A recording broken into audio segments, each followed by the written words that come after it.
और चलिए इस वक्त की बड़ी खबर अब आपको बता दें, जहां पर पंडित धीरेन्द्र शास्त्री का बड़ा बयान सामने आया है। मस्जिदों को लेकर धीरेन्द्र शास्त्री ने कहा है कि मंदिर हो या फिर मस्जिद, राष्ट्रीय गान जरूरी है। स्पष्ट हो जाएगा कौन देशद्रोही है और कौन देशभक्त है। लगातार धर्म पर जिस तरीके से धीरेन्द्र शास्त्री के एक के बाद एक अनेकों बयान सामने आ रहे हैं, उसी बीच अब एक ये नया बयान सामने आया है जिसमें उन्होंने कहा है कि मस्जिदों को लेकर धीरेन्द्र शास्त्री ने कहा मंदिर और मस्जिद दोनों में ही राष्ट्रीय गान बोलने के लिए कहा जाए, ताकि ये पता चल जाए साफ साफ कि कौन देशद्रोही है और कौन देशभक्त है। इससे पहले भी कई बयान धीरेन्द्र शास्त्री के ऐसे सामने आ चुके हैं।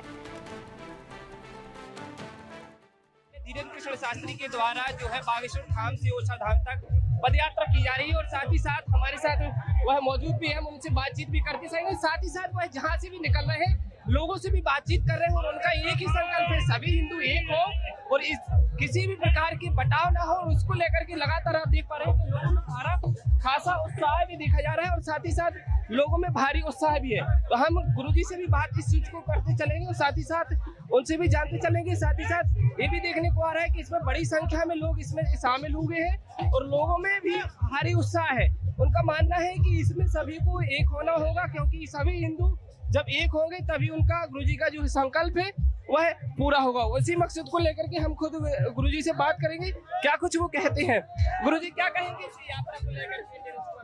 क्या कहना है, बस ये 9 दिन की छुट्टी लेकर बिलासपुर से आए हैं जी। अलग अलग राज्यों से लोग इसमें सम्मिलित हुए हैं और खासतौर पर महिलाएं भी बड़ी संख्या में शामिल। पूरे देश के लोग हैं, ये देश की नई क्रांति है।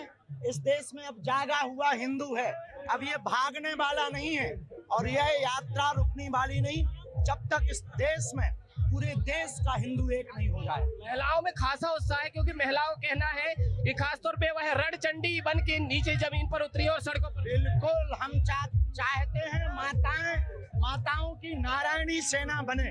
धन्यवाद। बात बात की करो विदाई, हम सब हिंदू, हम सब हिंदू, हम सब हिंदू, हम सब हिंदू। बागेश्वर सरकार ने गाना है भारत को।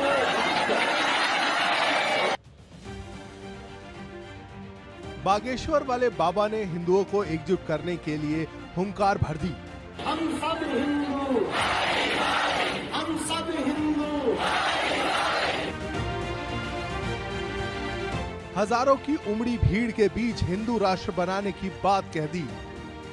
की छाती पर जाकर भगवान का नाम लिखवाना, हिंदू राष्ट्र।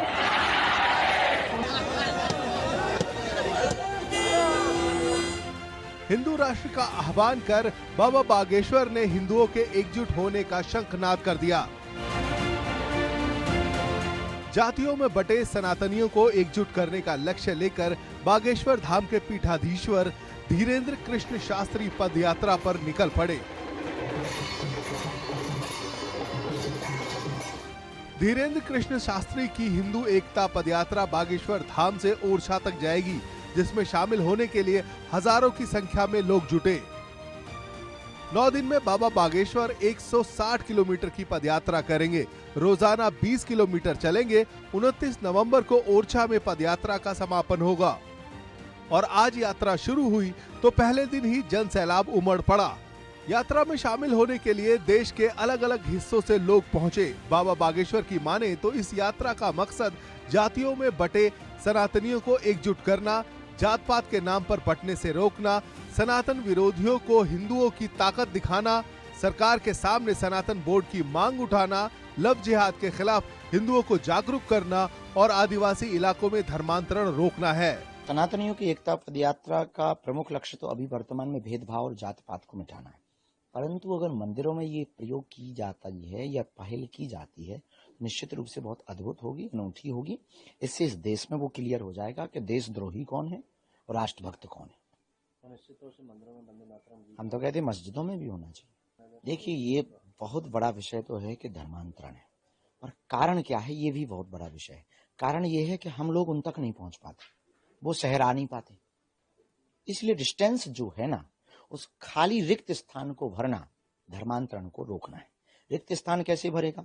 हमें उनके बीच में उत्सव में जाना पड़ेगा, उनके बीच में कथाओं के लिए जाना पड़ेगा, उनको मंचों पर बुलाना पड़ेगा, उनका सम्मान उनका बरकरार रखना पड़ेगा। वोट बैंक के समय पर राजनीति तो राजनेता जाते हैं, गले लगाते हैं, कक्का दादा कहते हैं, फिर भूल जाते हैं।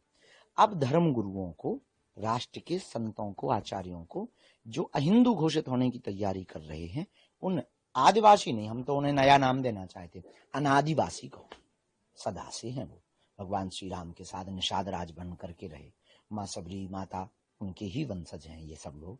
निश्चित रूप से बहुत अद्भुत लोग हैं और उनको उनके धर्मांतरण पर रोक लगाने की यही उपाय है। इस मकसद के साथ बाबा बागेश्वर पदयात्रा पर निकल पड़े हैं, जहां उनके साथ जन सैलाब चल रहा है। 29 नवंबर तक चलने वाली इस यात्रा के दौरान धीरेन्द्र कृष्ण शास्त्री जगह जगह हिंदुओं को जाति पाति से ऊपर उठकर एकता का संदेश देंगे। लेकिन सवाल है कि क्या धीरेन्द्र शास्त्री की सनातन हिंदू एकता पदयात्रा से हिंदू जागरण होगा?